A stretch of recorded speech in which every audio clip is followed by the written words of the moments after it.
आज मैं आप लोगों के साथ आलू बुखारे की चटनी की रेसिपी शेयर कर रही हूँ, जो कि शादियों में बहुत ज़्यादा बनाई जाती है।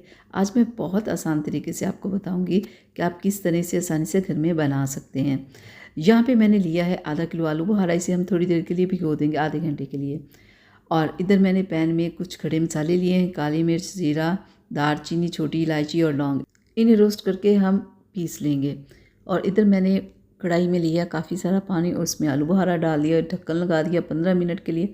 और 15 मिनट के बाद जब मैंने ढक्कन उठाया तो ये काफ़ी हद तक गल चुके थे। अब मैंने इसमें 2 कप चीनी, थोड़ा सा फूड कलर, थोड़ा सा नमक, थोड़ी सी लाल मिर्च, थोड़ी सी चिली फ्लेक्स और थोड़ा सा मैंने इसमें अदरक का पाउडर डाल दिया है।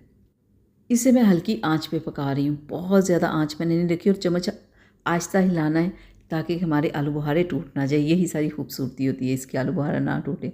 और जो मैंने मसाले पीसे थे वो भी मैंने डाल दिए, चारों मग्स और बादाम ये भी मैंने भिगो के रखे हुए थे। और चारों मग्स को अच्छे से आपने धो लेना है।